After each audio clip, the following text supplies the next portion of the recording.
Okay, good morning. Thanks for coming. My name is Peter Isley, Isely.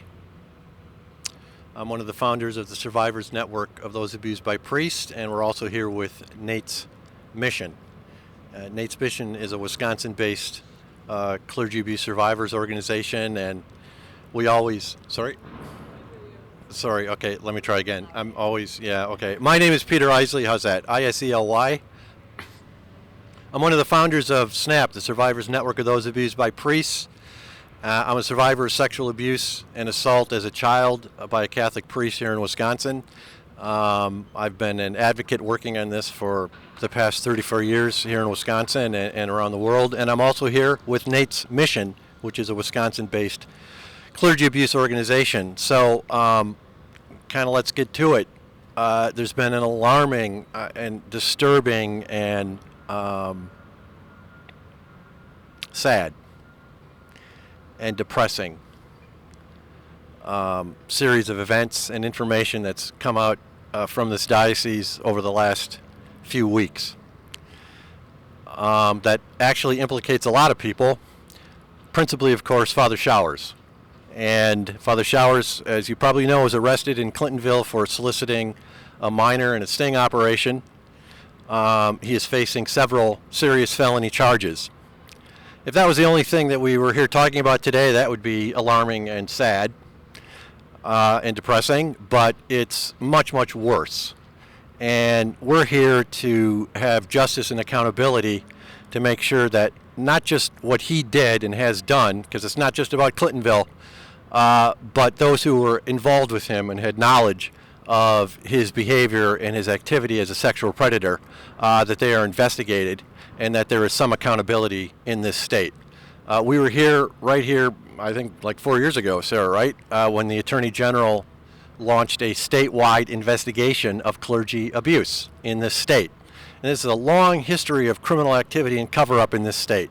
And we were so thrilled, to be honest with you, and amazed that finally that moment had come in this state where the chief law enforcement official in this state was finally going to let the citizens of this state know that he's investigating, and he needed documents to do that because there are tens of thousands of pages of internal church files about abusers across this state and what the church officials have done or not done with them. And as to date, no diocese or religious order has complied with his request for documents, and we've been urging him to issue subpoenas, civil subpoenas, to get those documents, and we feel this case is going to give him what he needs to finally do that. So we'll be meeting with the Attorney General and with Patricia, the victim who will be talking here today, about this case and urging him to do that. So that's one step we want to take forward. There's Father Showers, but what has gone on with this case? Why was he able to get away with this behavior for so long? And praise to the Clintonville Police Department, because finally law enforcement has done the right thing and do what I'm sure they all really want to do, which is to get these predators off the street and from harming children in this state. So that's one thing we're going to be doing and talking about. But the second route, because we use all routes available to us, is church law. And in 2021, the first known notification about Father Showers that he should not be a priest, he should be out of ministry, and probably should be in prison, was a confessional event that took place in Lodi, I believe, where he was soliciting sexual questions and information from a grade school child. And it's taken a long time for people to start coming forward on this, and not taking years to do it. And that child knew that there was something wrong happening in the confession. The confession is supposed to be, under church law and practice, the most sacred and safest place in the Catholic Church. To do what he did in confession, which the police were told about, which the diocese and Bishop Hying was told about, is, under canon law, one of the most gravest crimes in canon law. So what we know he did, what they confirmed he did in that confession, should have triggered immediately by the bishop his suspension from ministry, and especially his suspension to hear confessions. That is what he was required to do under his own law, church law. Secondly, that case should have immediately gone to the Vatican. Immediately. Because that's like a level 1 emergency in the Catholic Church when this is happening in the confession. That's not what he did. So we are also putting together what's called a vos estis complaint. This is the procedure that Pope Francis set up to be able to report the cover-up of these crimes by church officials and bishops. And that's going to be put together. We'll be sending that through the Vatican Secretary of State here and to the Vatican itself within a few days, because Bishop Hying needs to be held accountable and investigated. And that's a very serious offense that the bishop committed under church law. And if found guilty of it, he should be removed, literally removed from being the bishop. I just want to add, ironically, around the confession in this state. The church has battled mightily with their lobbyists to make sure they are not mandatory reporters of sexual abuse of children. That when they hear of sexual abuse and they have probable cause and suspicion that abuse is taking place, that they don't have to report it. A law was put in place, but it has every exemption possible that they don't have to do it. They don't have to do it when they hear pastoral communications. They don't have to do it if they regularly hear it. They don't have to do it even if they don't have to follow their policy according to the law. So that's another problem that we need to talk to the Attorney General about and have been talking to him about. So that's the two things, right? We want the Attorney General to investigate this. We want him to get records and files. And we want the Vatican to investigate this and the bishop for what he's done. So I'm going to finish up here, but I want to again state this very clearly. There are three criminal events, alleged criminal activity that took place. One was in 2021. That was not just a violation of church law. If he would have done what he did in that confession, if he was a teacher, if he was a school counselor or a camp counselor or anything like that, and he had the exact same conversation out, somewhere else, he kept a kid after class to talk to about pornography and masturbation, that's a felony act in the state of Wisconsin. So why is the church so unsafe for children? And it is alarming to say this, but the evidence shows it, that it is not safe for children in the confessions in this diocese. The confessional booth is simply not safe for children and others in this diocese. And I can't think of a more alarming and damning indictment for the faithful than that. So there's 2021. Felony charges could have been brought then, and they weren't. We're going to talk about the person who was the target of this criminal activity is here today. In Chicago in 2024, where he committed a sex crime, alleged sex crime. And then, of course, what happened recently. So that's why we're here today. We believe there's other victims out there right now. We are urging them to go to law enforcement. We're urging them to reach us, reach survivors. Call the Attorney General. Absolutely call the Attorney General's office. And we need to find out what's going on in this diocese, and we need to find out about it now.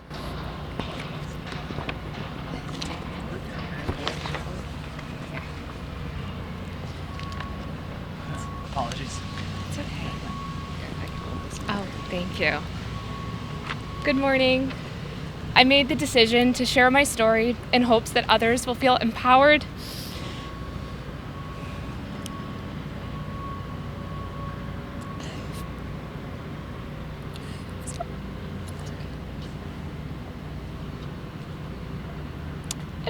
and encouraged to speak their truths as well. In my experience, this decision was far from easy. It meant revisiting an experience that left me feeling powerless, but I knew staying silent would only protect those who are selfish and wrong. Despite the difficulties involved in coming forward, I'm determined to reclaim my voice and my power. I share my story not just for myself, but for everyone who is still carrying their pain in silence, like I once did. If my coming forward can even help one person stop doubting their own story or their experience, or give them the strength to seek justice and healing, then sharing it will have been worth it. By speaking out, I also hope to protect others from experiencing this kind of harm and this kind of pain in the future. Thank you.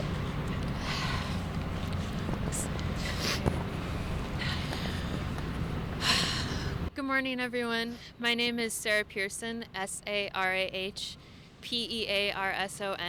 I'm the Deputy Director of Nate's Mission, which is a Wisconsin-based anti-clergy abuse organization, and I'm also a spokesperson with the Survivors Network of those abused by priests. I'm a survivor of abuse myself, and that's why I'm here today with my fellow survivors. And this is disappointing. We shouldn't have to be out here sharing this publicly, to have to go to these lengths just to get basic justice and basic safety in the Catholic Church. So I'm just going to walk through what's happened here. Peter had mentioned an earlier claim, an earlier police report that was filed against Father Andrew Showers in 2021 in Wisconsin. But we're here today because of Patricia's experience that she's been so brave in sharing. And I'll walk you through what happened here. It was January 2024.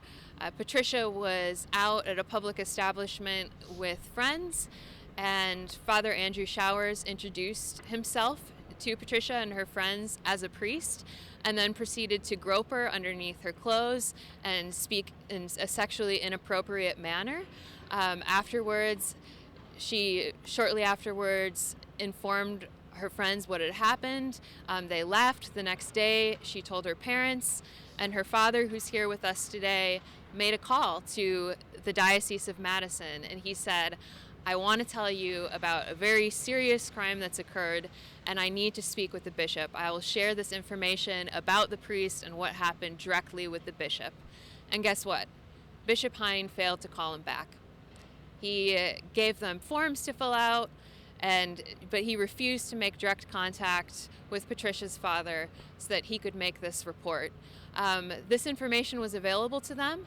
After the Diocese of Madison failed to act, the family went to the Chicago Police Department, and in early 2024, they opened an investigation. There's an official report, so that's something that the diocese has known about and would have access to, their attorneys would have access to. In April of 2024, after we had been made aware of this, Peter and myself, as survivors and representatives of SNAP and Nate's Mission, met with the Attorney General of Wisconsin, and we informed them of the Chicago Police Department. And to our knowledge, we're not aware of any action that was taken on behalf of DOJ to address this, to remove Father Showers from ministry, and to ensure that what happened in Lodi, what happened in Chicago, that the types of crimes that could have taken place in Clintonville, had the sting operation, been an actual situation with a minor, steps were not taken to prevent those types of things from recurring. Steps were not taken to make sure that the Catholics and the general public in the Diocese of Madison and elsewhere would be safe from predation by Father Showers. And that's why we're here today. We know that these kinds of crimes, they don't happen in isolation. This is something that there's a pattern that it takes more than one person to pull something like this off. Father Showers would not be able to operate like this if he didn't have the backing of Bishop Hine, if he didn't have the backing of the diocese, and if it weren't for the complacency of individuals and institutions who should have acted sooner to stop these kinds of crimes from occurring. So we believe that there are others out there who've been impacted by this, and that's one of the reasons why we're here today. We're so grateful to Patricia and to her family for coming forward, for being with us, for traveling to Wisconsin to speak out about this crime that happened in Chicago, and for others who are out there who've experienced something similar, whether it was at the hands of Father Showers, another clergy member, or another member of a religious institution. We want you to know that there are options. You can contact us. We're at natesmission.org. We're also at Snap Network. There are people out there who've experienced what you've experienced, who want to help, who want to put you in touch with the right people to help you fight for justice and to prevent these types of things from occurring again. You can also call the Attorney General's phone number. You can go on that website. There still is an active and open clergy abuse investigation in this state, and that's why we're urging people to report. And then following this, we are urging the Attorney General to do something, to not just let this be an individual crime that is prosecuted, but to ask the questions. Why have we not seen the file of Father Showers? What other reports were there? How many priests are currently ministering in the Diocese of Madison who have had allegations against them?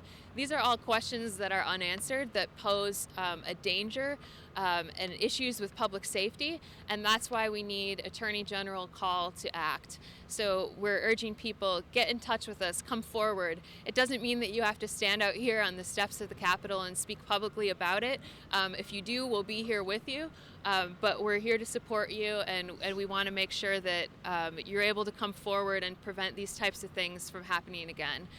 So with that being said, I'm going to turn it over to John to say a few words. Thank you. I'm John Moriarty, Patricia's father. I'm here to support Tricia for being, having the courage and the bravery to come forward and to share her story publicly with all of us. I would encourage anyone out there who has experienced a similar event to please feel comfortable reporting it to us. Sarah gave us the contact information, and just we hope that you can seek justice as Tricia is. Thank you very much.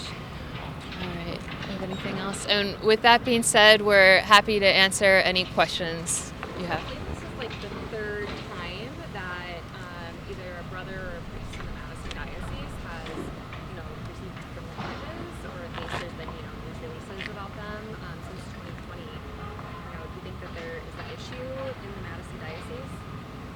Yes, I mean, we absolutely believe so. I believe prior to this, I would have to double check, but I think they had it was a shockingly low number for the size of the diocese and the length of time that they had only admitted to, I believe, like 9 or at most priests that they had said this person was credibly accused. Now, comparatively, there are other larger dioceses in the state, but they had numbers that were way too low, where we've found evidence that suggests that the number is over twice as much. But for example, like Green Bay and Milwaukee have like 50. So for just 9 in the Diocese of Madison, and they've also been extremely secretive. They haven't shared information. They've obstructed a law enforcement investigation. They're not cooperating with the Attorney General. When this investigation was opened in 2021, Josh Collett asked them for files related to clergy sexual abuse, and they refused to comply with that. So we are certainly supportive of an elevated effort and a more aggressive effort on the part of the Attorney General to get that information. You just be clear about the numbers. The Milwaukee Archdiocese, I think it was 48, and you include religious orders that are abusing children. It's like 150. That's publicly known now. That's the number, although they won't put it all up there. But then there's the bankruptcy files that you're familiar with. There's at least 230, I think, other additional alleged offenders that have not been investigated. The Attorney General has not been able to obtain those files, so those are totally uninvestigated. So we're looking there possibly, for sure have been directly reported, like 300 and some names. La Crosse we've been concerned about because they've cleared more priests statistically of abuse by 10 times, I think, more than any other diocese. So we're concerned about La Crosse. And then in Madison, we've always been concerned about Madison. The former Bishop Marlino was notoriously uncooperative on this issue. And so we've always been concerned about that. So state law is very difficult it's very predator friendly, unfortunately, in Wisconsin, and especially around these cases of clergy abuse. And in some ways, Wisconsin's the safest place for predator priests in the United States, if you look at our laws. That is terrible, given all of the exposure that we've had. And I think our concern about the Attorney General, I don't know how to say this. He's had a statewide investigation for 4 years. This Showers case and what we're talking about shows you it has had zero deterrent effect. Just having the investigation has not stopped either the predators or this bishop from covering it up. That's how little effect it's had. So they're not worried.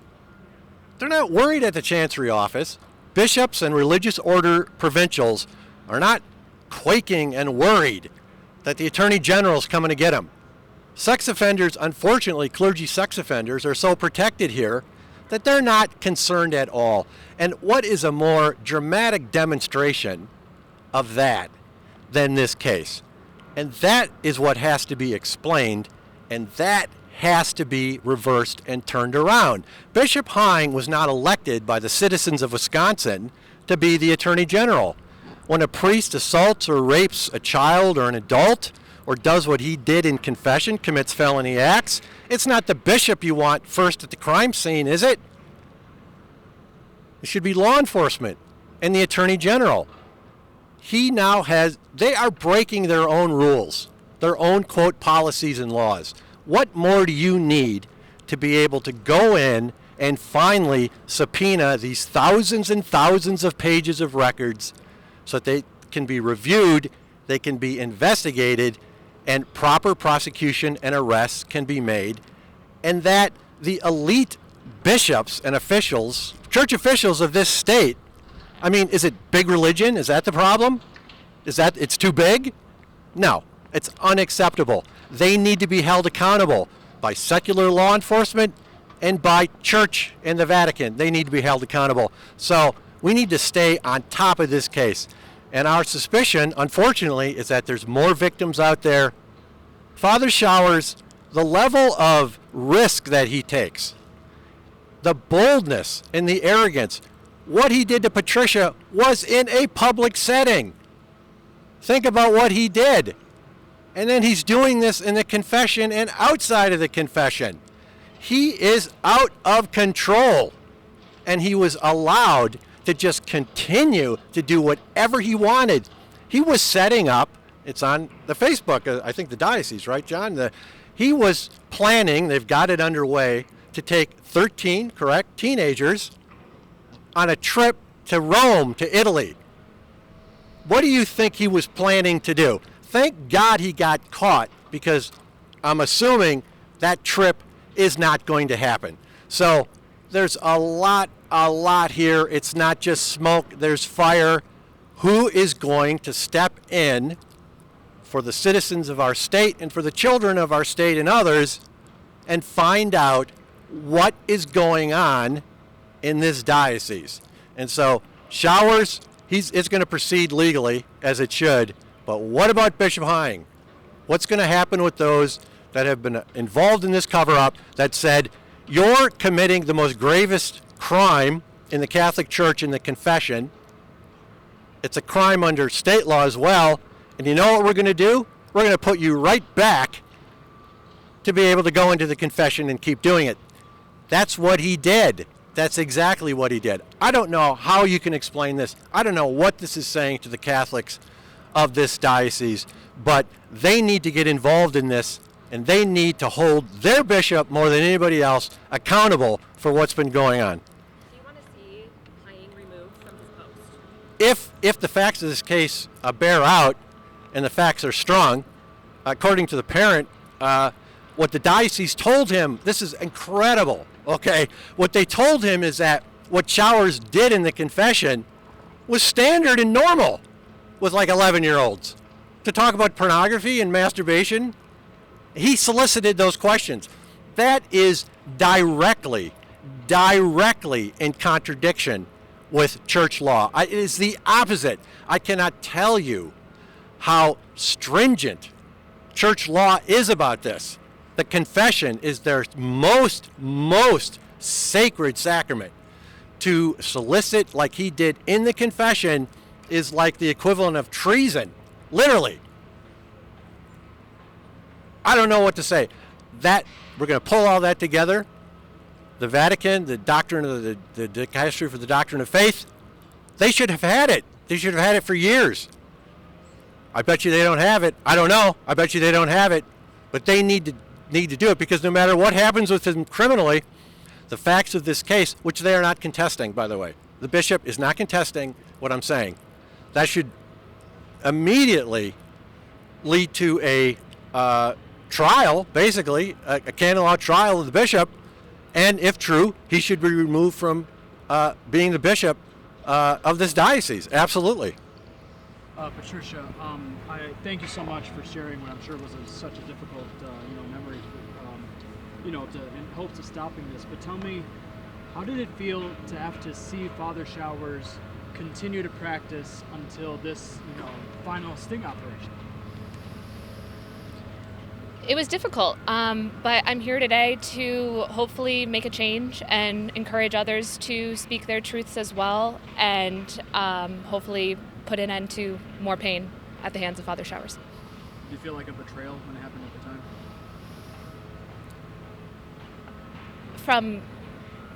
From Father Showers? Yeah. I guess. I did not know him prior to the evening, so that's all I have to say. Any other questions? And we'll be here afterwards if you want to talk to any of us individually. So thank you all for coming.